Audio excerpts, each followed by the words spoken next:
Thank you for listening to Balanced Black Girl Podcast. My name is Les. I am your host, and this podcast is all about the different things that we balance in our day-to-day lives. I also have to say, surprise, it's a Friday. If you usually listen to Balanced Black Girl, you know that we always come out with episodes on Tuesdays. But this week, we have a little treat. We have an extra episode for you. It's my little Galentine's Day gift, a little Black History Month gift with an extra episode. Now, I'm coming out with this episode because I have had some big life updates that I've been getting a lot of questions about on social media. We are also so blessed to have a very stacked guest roster at the moment. And so I wanted to do an episode talking about my life updates, but the EdCal is booked and busy. And so I was like, let's throw an extra episode in here so that I can talk directly to the girls. So happy Friday. I hope you enjoy this bonus episode. Now, my update is that Balanced Black Girl and this podcast is now my full-time job. Now, for some people who may be new to listening to me or who maybe don't follow along on social media or didn't know that I was working corporate jobs on the side while building Balanced Black Girl, may be thinking, oh, I thought it was your job the whole time. But the ones that know. And I have really appreciated how supportive people have been and how much many of you have been rooting for me on this journey. I know in my Welcome to Your Successful Era episode at the very beginning of the year, I had talked about how that was a big goal of mine. But what was interesting is the timing of that episode. So though that episode was released at the beginning of January, I had actually recorded it at the end of November. So by the time that episode came out, I actually was full-time doing the podcast, which happened pretty quickly, and we're going to get into that. So it was like people were being so supportive and rooting for me for something that had already happened that I hadn't announced happened yet. And so I wanted to get you all up to speed on the timeline, what happened, how I went full-time, why I went full-time. But in order to do that and to paint the full picture for you, I also think it's important to talk a little bit more about my career trajectory and how I got up to this point. Because oftentimes we'll see people who are creators, whether they are YouTubers, social media people, podcast people, go full time and not really understand the mechanics of how that came to be or not understand why it happens. And something that I've also seen quite a bit of, particularly on TikTok, is some pushback that creators can get when they go full time because people no longer find them relatable, which I completely understand. If you are commuting to work every day and then your favorite creator seems to be just kind of vibing out, not living a similar lifestyle as either what you follow them for or what you connect with, it can be really jarring. And I just kind of want to offer a little bit more perspective about my experience with it. And also like why creators tend to go full time depending on what it is that they create. Now, if someone is primarily a TikTok creator, they're probably going to have a little bit of a different experience. But as a podcaster, particularly if you are trying to grow and scale a podcast, and if you are working on a higher quality podcast production, it is really, really hard to do that part-time. I did it for over 5 years, and the struggle is very, very real. But before I get into that, I want to give you a little bit of context about my career background, how I got to this point, how I became a creator, and why it was an important goal of mine to go full time. So I've talked a bit about my college experience on this podcast before, and the kind of major consensus from that was that my college experience was really, really hard. I had a lot of traumatic events and things in college that were really, really challenging. But one of those traumatic events that was most significant and that relates most to me going full time and my career in general was just the economic state at the time. So when I was in college, that was when the last kind of great recession hit in 2008, which I was a sophomore in college at the time. Leading up to college, it was always my dream to be a journalist. From a young age, that was what I wanted to be. I either wanted to be like Oprah or I wanted to be a magazine editor. I wanted to be a media personality. That was my North Star. As a child, I used to create and curate my own little magazines and newspapers. I would pretend to be an editor. I would try to assign stories to my friends, which they were like, girl, bye. I don't care about this, about this little newspaper you're trying to create. We're in second grade. Like, ain't nobody doing that. But I loved it. I had this hyper fixation on magazines from a young age. I would read and gravitate towards any magazine, whether that was my mom got me a Nickelodeon magazine subscription as a kid. I doubt that they even have that anymore. Magazines are kind of dying out. But back in the 90s, Nickelodeon had a magazine my mom got me a subscription to as a kid. And then as I got a little bit older, I subscribed to literally every magazine, whether that was Teen People, 17, Cosmo Girl, what was another one? Teen Vogue. I would take my parents' magazines. You know, we had a Jet subscription. We had an Essence subscription. If I was getting my hair done, I would be poring over the hair magazines. I just loved media, and I loved consuming media. And that was always my North Star. And when I was younger, I didn't really understand much about getting into that space or that media space. I think a lot of us, when we were, you know, kind of younger or teenagers in the 2000s, saw The Devil Wears Prada, and we were all like, yeah, that's what I want to do.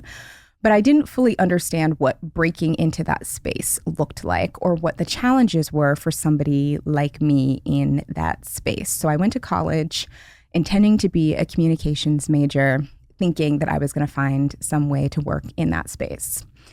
Reality came crashing down around the same time that the stock market came crashing down in 2008, which was my sophomore year. And a lot of people were impacted so heavily by that. And my family was no different. Now, mind you, my family already was not wealthy, did not have the best financial outlook. I was in college completely on loans, no money for me to go to school. I had a parent lose a job when the economy went down, and it ended up kind of turning into this spiral of events. So all of a sudden, what little financial stability we had was out the window, and there was a ton of uncertainty, constantly worrying about, will my parents be able to keep their house? Will they have somewhere to live? I had a younger brother he was really young. I mean, he was maybe about 9 or 10 years old at the time, worrying about him. I'm having this survivor's guilt because I'm out of the house and I'm at school, but still obviously communicating with them and very connected and stressed about what was going on. And it was around that time that I realized that I could not afford to dream, which if you listen to the Blake Newby episode that we did a few months ago, shout out to Blake, she has this really great quote where she says it's expensive to dream. And I learned that lesson around that time in my life where I could not afford to dream. So my dreams of being a media personality, of, you know, being my own little mini Oprah, I had a realization that probably wasn't going to come to fruition at that time. I started learning more about media, looking at how much those entry-level jobs paid, realizing that it's actually really hard to break into that space. You often need to know people to get a foot in the door. You need to be in a major city like New York or LA. At the time, I was in Tacoma, Washington, not exactly a bustling media hub for the type of work that I wanted to do. And I had all of this debt. I felt a sense of pressure and responsibility to help my family. So the idea of graduating with probably close to 6 figures of student loan debt, going to get some $30,000 a year job that I was going to have to fight tooth and nail to get, probably wasn't in my best interest. That was probably something that I could not afford to do. So as a college sophomore, I decided to pivot, and I became very hyper fixated on money. I became very hyper fixated on saving every little thing. And I became very hyper fixated on stability and creating the stability that I didn't have in my life that I desperately wanted to see. So I went to college with a lot of like very rich, very privileged people. And there was a young lady who was in my friend group at the time who, compared to the rest of us, like, she had money. Her parents had money. And everybody who I interacted with at college who had money, I would always be like, so what do your parents do for work? Oh, how did they get into that? Oh, what did they study? And I was just trying to follow the money. And so I remember talking to this young woman who I was friends with at the time, asked her what her parents did, and she said that they were both executives at this company. The company was locally based. It had a really big presence in my hometown. I was very familiar with it. And so I thought, maybe I could work there after graduation. Around the same time, I had another friend who was a senior at the time, who was big chillin' her senior year. She was big chillin' because she had interned at this same company the summer before. enjoyed her internship, got a job offer to come back after graduation before she even started her senior year. And she was vibing her senior year. She was there purely off of vibes. And I thought, that's what I need to do. I don't have time to job hunt. I don't have time to like figure things out. I don't have time to fuck around. I can't afford to find out. So I decided in that moment, I'm going to do that same thing. I'm going to intern at that company. I'm going to do really well. I'm going to get a job offer to come back after graduation. I will then make money. I will then have stability. I can help my family. I can help myself. And that's it. So that ended up taking me down a completely different path. It took me down the corporate girly path, and I then became hyper fixated on entering that path. So I switched my major from communication to business with an emphasis in finance because I thought that that would be, most impressive or fruitful for getting that kind of foot in the door at that company or getting a finance job if I ended up somewhere else. I got a friend who had recently graduated college and was in an MBA program to help me review my resume and to help me kind of prepare and understand how to go through job interview questions and practice so that I could be ready for it the following year. I mean, I just got super, super serious about preparing for this role that I didn't even have. I was like 2 years ahead. And that summer, after my sophomore year, ended up getting 3 jobs to try to make and save some money and find some sense of stability, which was super challenging. That was probably the worst summer I've ever had. I had a ton of anxiety. I was having panic attacks left and right. I started getting debilitating migraines because I was just doing too much. And it was really, really hard to try to work those 3 jobs. But I did what I needed to do. So I go back to school junior year. It's finally time where I'm eligible to apply for that internship. I apply, I get an interview. I think the interview goes well. And I actually didn't get the internship. I got ghosted by that company, didn't hear back, and was devastated. Now, at that time, my worldview was tiny. My idea of what I thought was possible was tiny. So I'm freaking out. It's literally the first semester of my junior year. I'm freaking out thinking I'm not going to be able to find a job after graduation. Mind you, graduation is a whole year and a half away. Looking back on it now, I'm like, there's so much time. It's okay. But when you're in scarcity mode, when you're in survival mode, sometimes it creates this sense of urgency that isn't always there. As luck would have it, about a week before this internship program matched the interns to their managers, I ended up getting an email saying, actually, we had a spot opened up. We'd like to invite you to be a part of this intern program. And I ended up kind of getting in at the last minute despite being rejected. That summer, I go to this internship. Day one, entering that corporate girly lifestyle, and I was like, oh no, this is horrific. I hate this. I hated everything about it. I hated the office. I hated the work. My manager was kind of a hot mess, and looking at the managers and the leaders who I would kind of be expected to shadow and grow into in my career, I was like, I don't want this. I don't want this life. This does not feel good to me. But again, I didn't feel like I had any other option. I didn't have nepotism. I didn't have connections. I didn't have mentors. I was a first gen in every instance. So I was like, I guess this is just what I need to do. So I continued to follow that plan that I set out for myself. Ended up getting a job offer to go back to that company after graduation. Went back after graduation and continued to work there for 5 years. That 5 years is a complete blur. I could not tell you one single thing that I did working for that company because I was just on autopilot and survival mode. My family was still having a very rough time with money. So by the time I started working full time, I would still be helping with bills or helping with groceries or helping to pay the mortgage on occasion. And I felt so stuck. I felt like I had other people depending on me. What I wanted to do or what I was interested in just was irrelevant because I felt this pressure to stay there. It was a good job. It was a good company to hold on to that stability. And I think that I was a terrible person at that time. I was miserable. I could not imagine that I was a very great person to hang out with. I was not very good to my coworkers. I don't think I was a very good person to date at that time. I was just so crabby and dissatisfied. And I do think that it planted some initial seeds of just my not disdain for the corporate world, but I just felt like it wasn't for me. And I would switch jobs and I would move around the company and I would do things and nothing ever stuck. Nothing ever landed. Nothing ever resonated or felt good or motivated me. I became very good at getting the marks that I needed to get and doing what I needed to do, but never an ounce more. Now, also during this time, I discovered blogs. Now, this was in the early 2010s, so blogs were very different than they were now, but bloggers were like the kind of original influencers. Before Instagram became very big, before TikTok existed, these were the really OG YouTube and blog days. And in those days, somebody was either a YouTuber or a blogger. Being more of a writing girly, I gravitated towards blogs and I became obsessed with reading blogs. And a lot of the bloggers who I was following at that time ended up building their blogs to such a point where they were able to leave their jobs. And I thought, wait a minute, I'm a good writer. I like to write. I like to create. This is almost like having my own publication. Maybe I could do that too.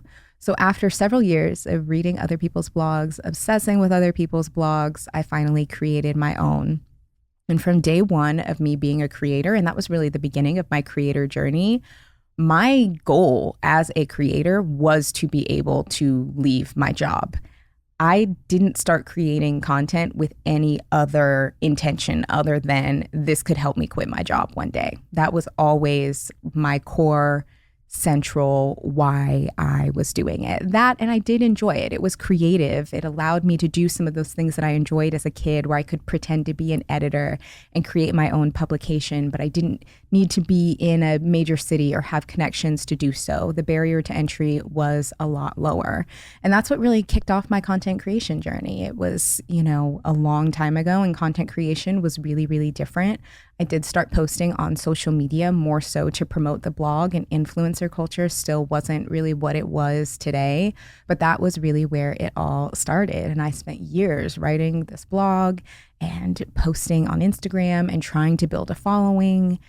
And while I began to feel better having this creative outlet and doing work that I felt inspired by and that I enjoyed more, and this was very entwined with my wellness journey, which I've done podcast episodes about that, wasn't really very good for my money journey, because I made no money for years while blogging, while posting on social media. My social media channels didn't really grow that much. I mean, after years of posting and blogging and creating content, I maybe had a couple thousand followers on Instagram, but it never really popped off. My social media never really popped off in that way.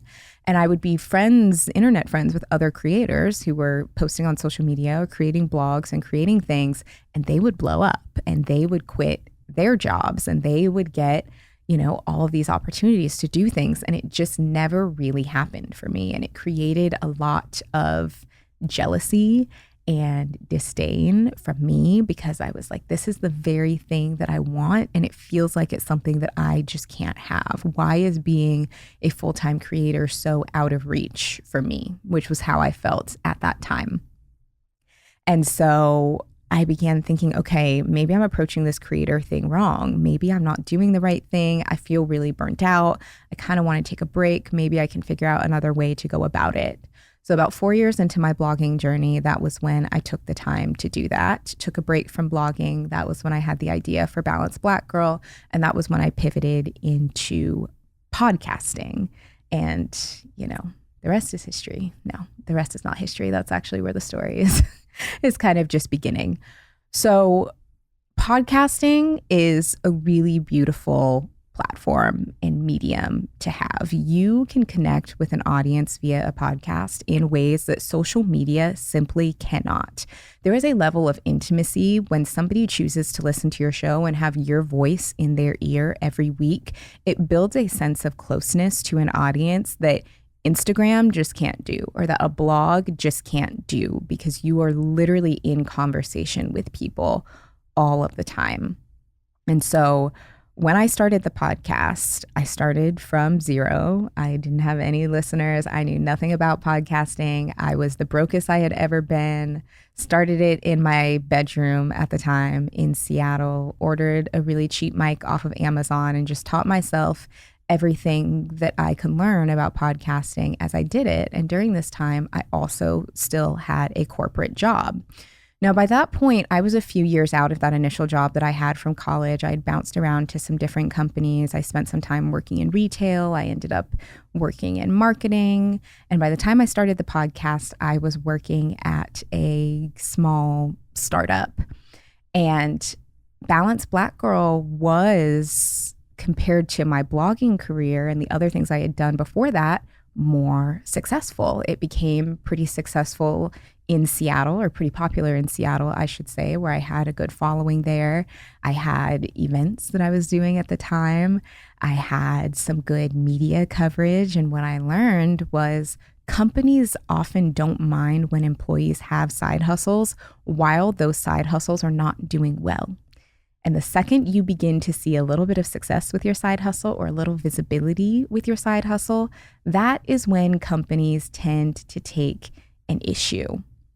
So between 2018, when I started the podcast, and 2023, when I left my last corporate job, I had moved to a few different companies. I worked at 3 different companies during that time period. And each time, anytime I would hit a milestone with my content or have a positive moment with my content, my job at the time across different companies would take issue with it. And it was this pattern that I noticed every single time of like, it's okay if you're doing it, but it's not okay if you start doing well, because companies feel this sense of ownership over their employees, regardless of what they do at work or outside of work. So if you're doing something outside of work, the company feels like they should be entitled to that. If I was getting good press for Balanced Black Girl, then the company that I worked at the time felt like they should have been getting credit for that, or I should have been using that opportunity to plug the company that I worked for. And that just frankly wasn't something that I was interested in, because the skill set that I had built creating and sharing on social media and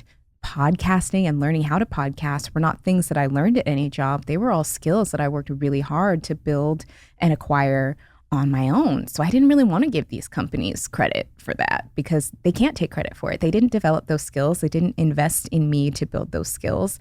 I did. And I wanted to use those skills to work towards the things that I had created. So that was where I started experiencing some tension in my day jobs with the content that I was creating. Was always if something went well, if I had a social media post do well, or if I had a media moment go well, then that would always create tension. One specific example would be back in the day, I used to have a book club for Balanced Black Girl. No, unfortunately, we no longer have a book club.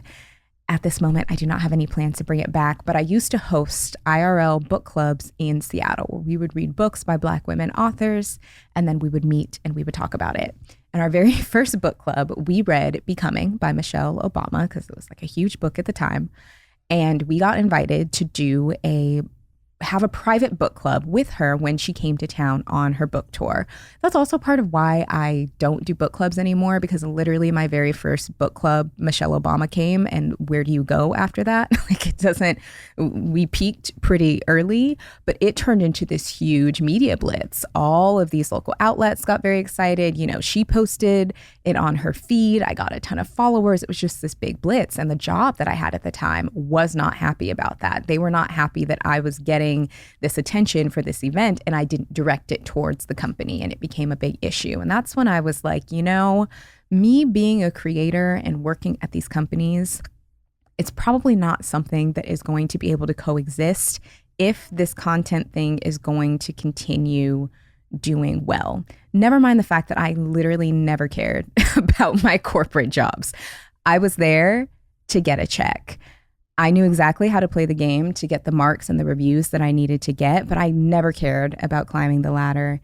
It was always so awkward having those performance conversations or those development conversations where the manager is like, what can we do to help you grow? Where do you want to be 5 years from now? Babes, I don't want to be here. Only you can't do anything for me but cut the check. That is literally all I'm here for. I don't care. That's what I would be thinking. Obviously, I couldn't say that, but in my mind, I'm like, girl, 5 years, I'm not going to be here. So don't even worry about it. Make sure the direct deposit hits every other Friday, and that's all you need to do for me.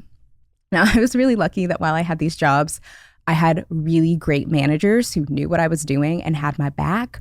But the issue often stemmed from their managers and like leadership at these companies was where things would get hairy. And I had really wonderful managers who would do their best to kind of shield me from it and protect me from it. But you can only do that for so long. So as things continue, I continue shifting jobs, shifting companies, still working for survival, and still deeply wanting to be a full-time creator, wanting the podcast to be my full-time job because I'd settled into podcasting and I actually really enjoyed podcasting so much more than I enjoyed blogging. I felt like I finally kind of found my thing, and that even if it wasn't this show, it was going to be another show.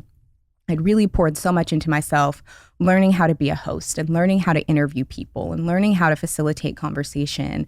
I felt like I got to be my own little mini Oprah of this little world that I created, which was all I wanted to do when I was younger. And I wanted to be able to do that full time and pour into that full time and see where it could go. But I kept having these things happen where every time I would get, a few steps ahead, I would get bumped a few steps back. The first time that I really thought that I could go full time being a creator was in early 2022. And by early 2022, I had contracted enough brand deals for the year that had surpassed what my salary was at the time. And I thought, okay, maybe this is it. Maybe this is time. I think I can do it. I'm contracted to surpass my salary. And so right when I thought, okay, I'm not enjoying my job, I think I can put in my 2 weeks, I ended up having a major sponsor pull out of our partnership, which then caused me to lose a ton of money. And I remember getting that email and just sobbing, feeling like I was so close to this goal that I had at that point been working up to 8 years towards, and that it just got pulled out underneath me for factors that were beyond my control. And I just remember sobbing. And the next day I had to record a podcast interview. I actually did a pod swap with 2 other podcasters. And those episodes are just like not good. And I feel so bad even looking back on it now when I go back to those episodes, because I was just out of it, because I'd spent the whole night before and the whole drive over to the studio where I was recording with them, sobbing my eyes out because I, thought that I had just reached this big goal that I wanted to reach. And the rug got pulled out underneath me. And when that happened, that really triggered and activated that 19-year-old version of myself who became hyper fixated on stability.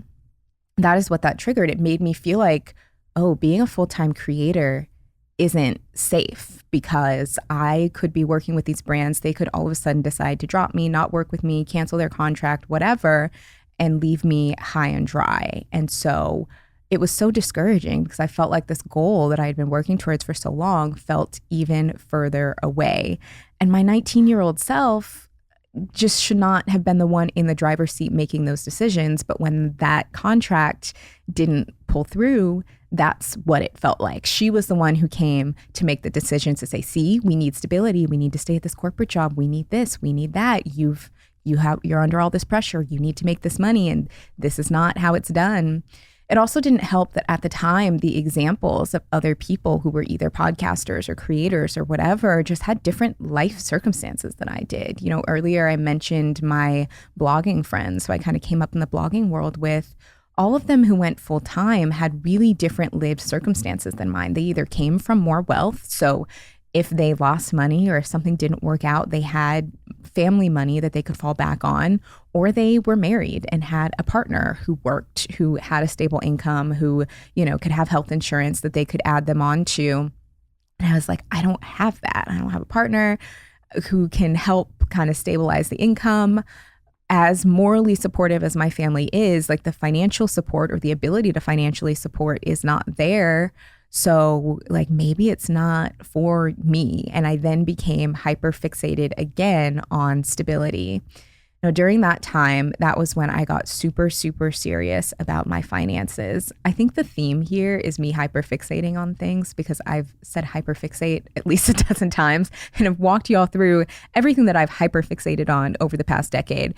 But in, 2021, 2022, when this happened, I became hyper fixated on finances. And so that was when I paid my student loans off. That was when I got super serious about my retirement savings and investing and doing all of these things. And I thought that it was a reaction of that kind of craving for stability, not wanting to owe anybody anything and wanting to pay myself and pour into myself, which it was. But what I'm also now realizing is those things actually did set the stage for me to eventually become a full-time creator because, when I'm not worried about debt or paying off debt, I could take a little bit of a pay cut and be okay. Or, if I fattened up my retirement accounts a little bit, then maybe I could take on the unpredictability of being an entrepreneur for a while and have that be okay. But at the time, I was just purely thinking stability. I was purely reverting back to my 19-year-old self.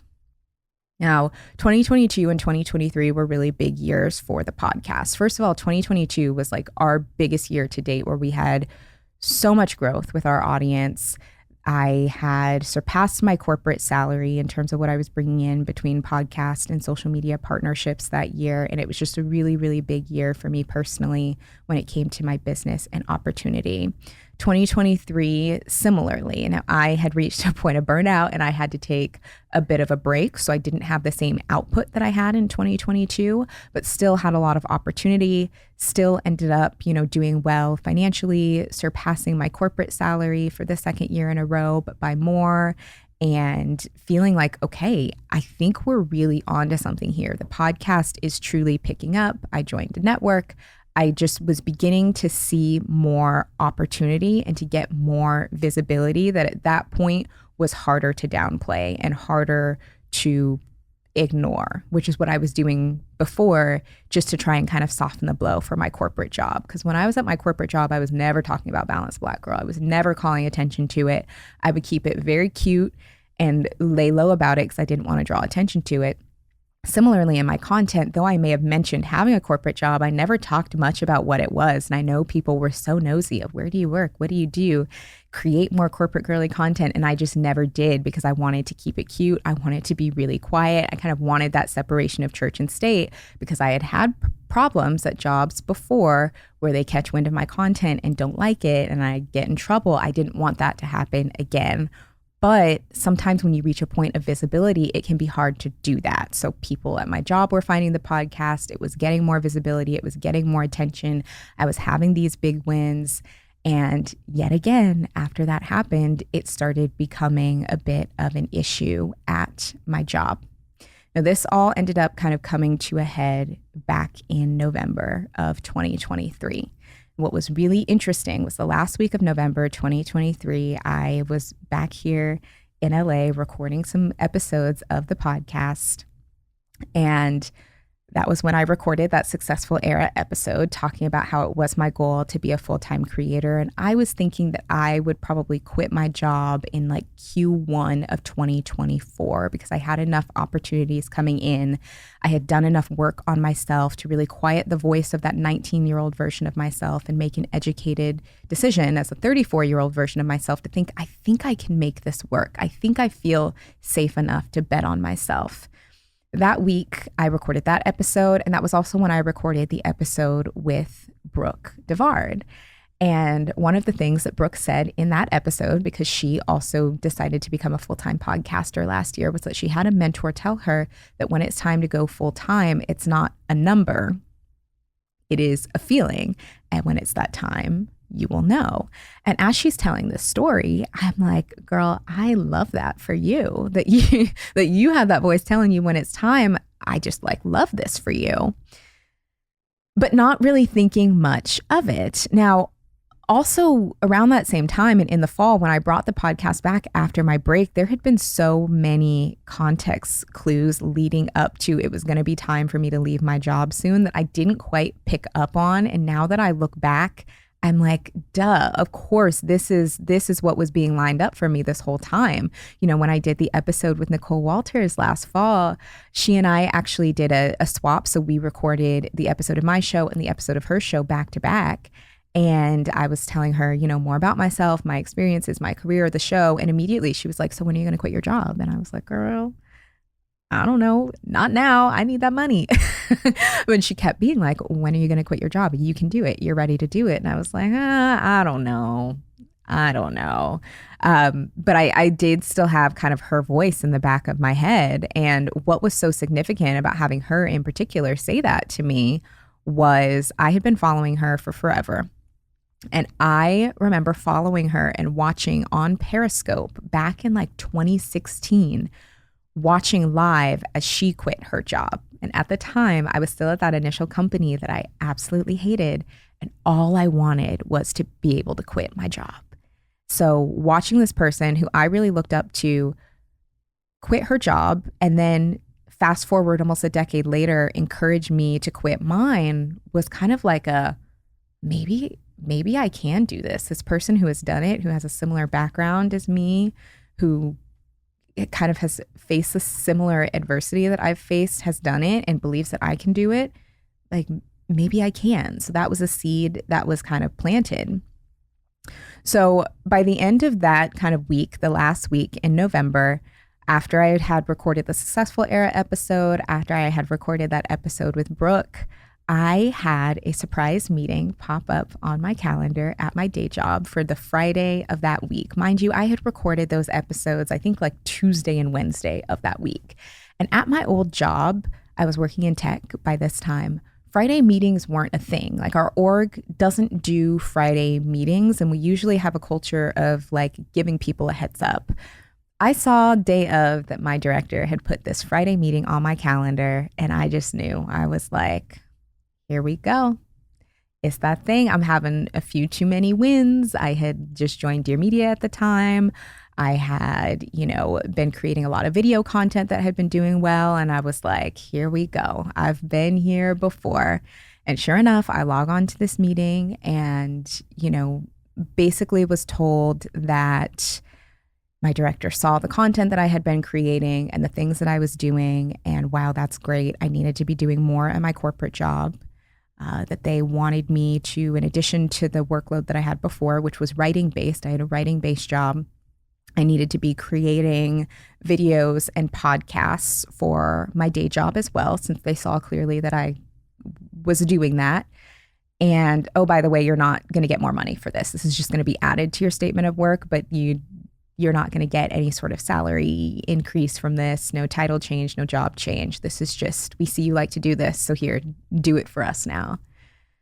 And my initial reaction to that upon being in that meeting and hearing someone say that was no. Actually, I will not be doing that. I didn't say it in that moment. I just kind of like took it all in, asked to take the weekend to think about it.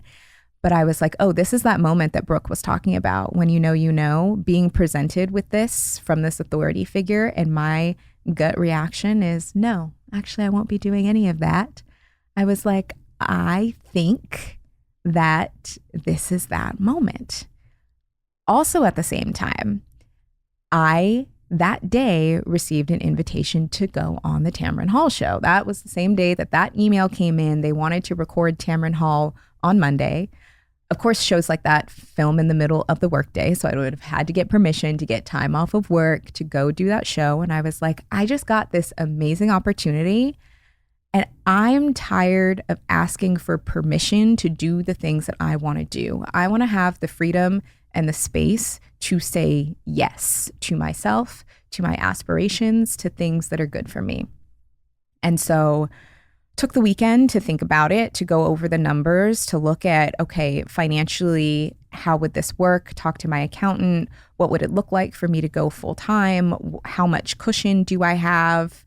And that Monday recorded the Tamron Hall show, which was like such an amazing experience and just an amazing moment of visibility, and decided it's time to go. I'm going to go. So the next day after filming that episode of Tamron Hall, I put in my 2 weeks and decided that for 2024, it was going to be an experiment of me going all in to bet on myself.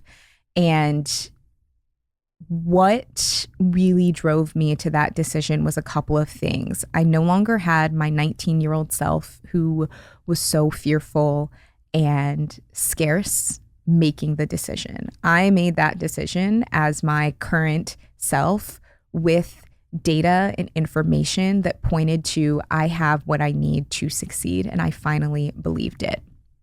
So that was one thing. It also really helped to have people in my corner who really believed in and encouraged me, was another thing that really helped. And again, like I mentioned, I was tired of asking for permission to do the things that I wanted to do. I was tired of having to ask permission to say yes to good opportunities. I wanted to just be able to say yes to opportunities. And I decided, okay, by this point, it was December 2023. I'm going to put in my 2 weeks and kind of finish out the year at this job. And when I come back after the holidays, I want to see what it looks like for a year to bet on myself and to go all in on doing what it is I have wanted to do as long as I could remember. And if I don't let outside factors or fear or doubt or excuses get in the way, how far could I go? So that is what I did. And that is what happened. And a lot of that groundwork that I had laid a few years prior, not even knowing it, really allowed the foundation for this to happen. So things like paying off my student loans also made it a little bit easier to bet on myself. Things like, maxing out my retirement accounts. And even as I started making money from content, not really spending it, reinvesting it back into the business so that I had a bit of a cushion and focusing heavily on savings. All of those things that I had done with the intention of just trying to create kind of longevity for myself actually set the stage to allow me to have a little bit more flexibility to take the leap. And so this year, 2024, is truly an experiment of, if I was able to do all of those things as a part-time, on-the-job thing, how far could I go if I give this my full time and attention? And it still is pretty new. It's currently February 2024, so I'm only about a month into it. And I'm still kind of processing and figuring out, okay, what does this want to look, what do I want this to look like? How will this all turn out? But I feel so excited about the possibility to be able to do other things. What else could I create? What other businesses could I launch? What ways can I make Balanced Black Girl bigger and better now that I have the capacity to do so?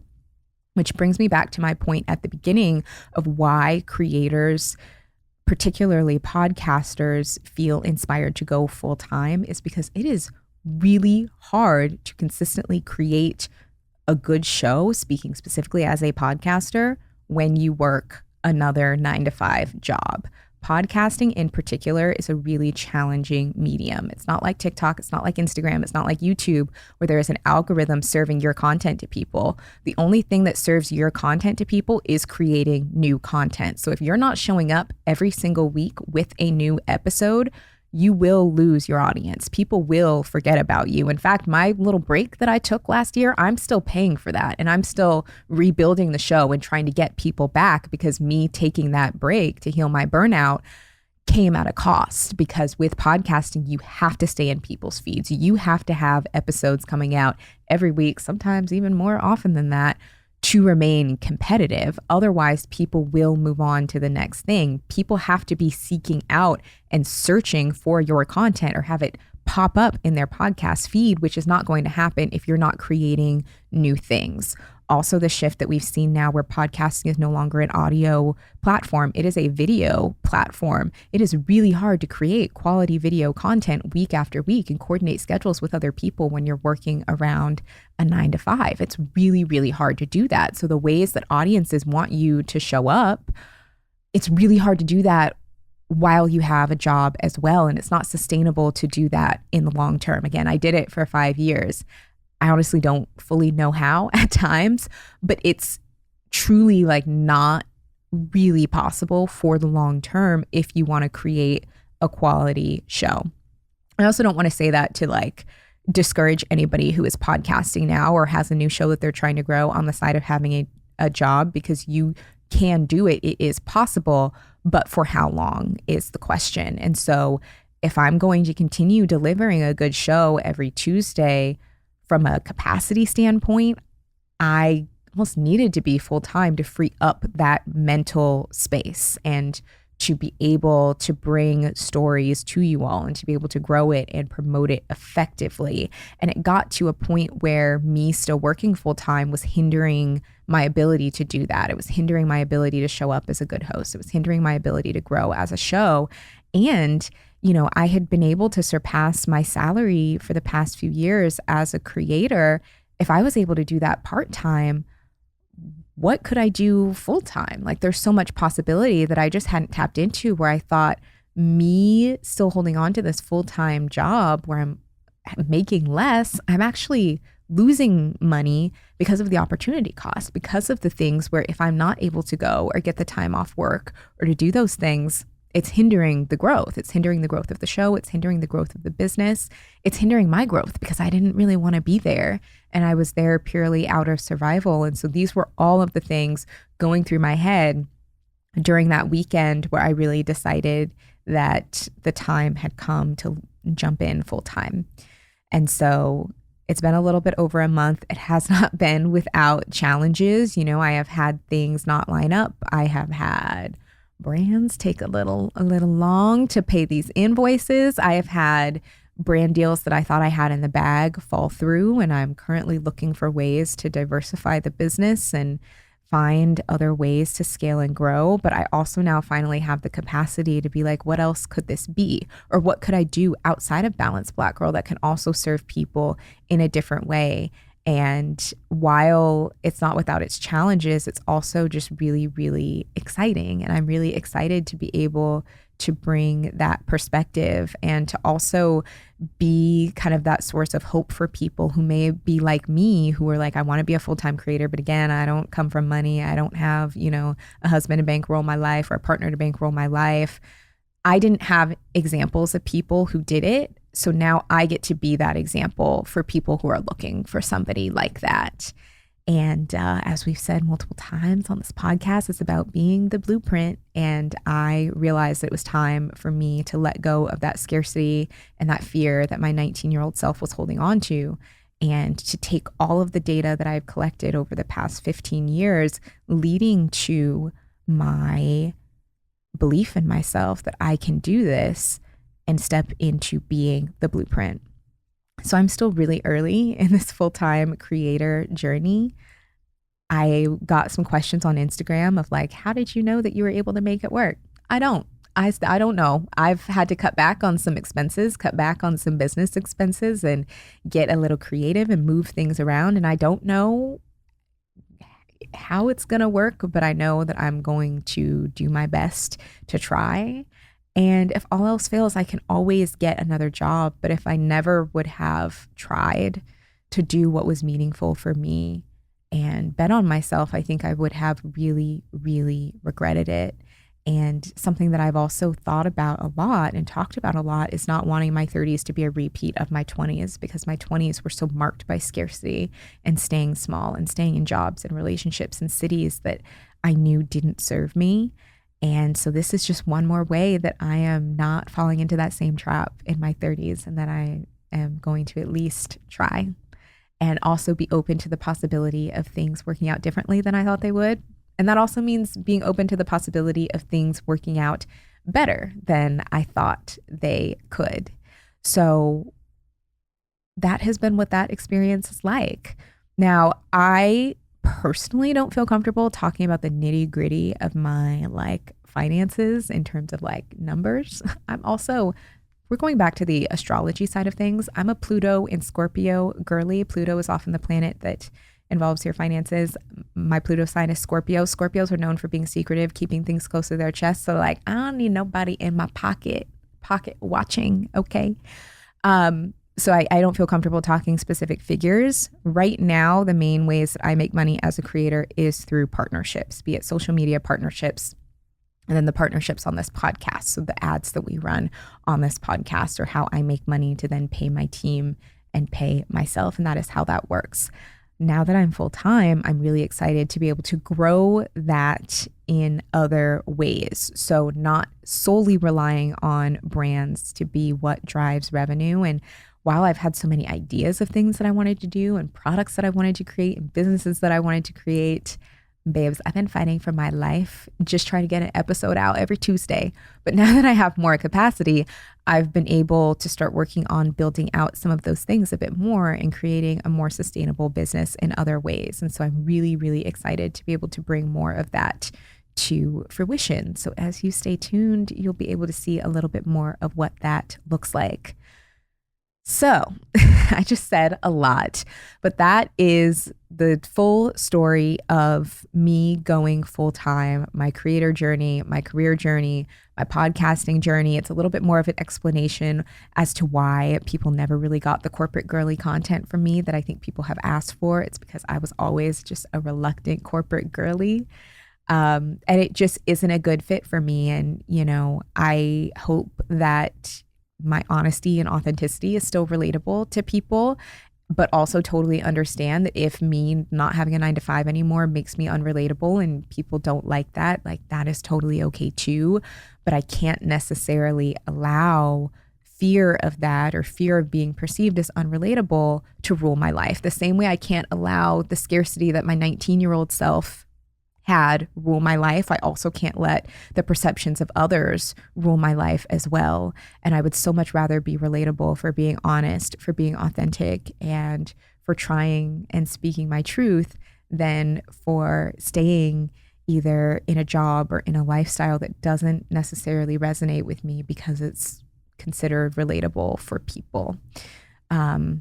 Maybe my unpopular opinion, but I feel like I relate to people for their personalities, not necessarily for their exact lived circumstances, because we all tend to have different circumstances and unique experiences in one way or another. But I am most interested in being honest and speaking my truth, and also just doing the best I can with this current life that I've been given, and hoping that that inspires you to do the same for whatever life may be throwing at you.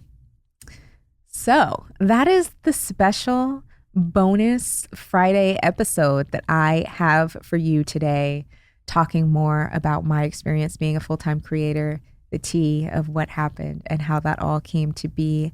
I hope you enjoyed this episode. If you're not already subscribed to Balanced Black Girlfriend, I need you to do it. I need you to head to Apple. I need you to head to Spotify. I need you to head to YouTube.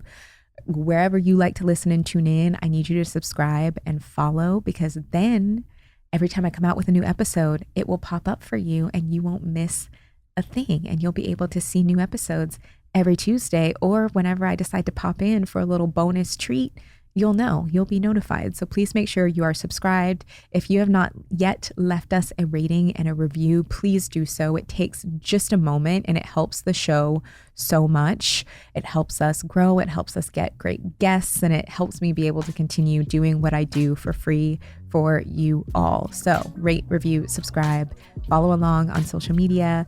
I will have all of my information linked in the show notes. Thank you so much for tuning in to this bonus episode, and I will see you on Tuesday.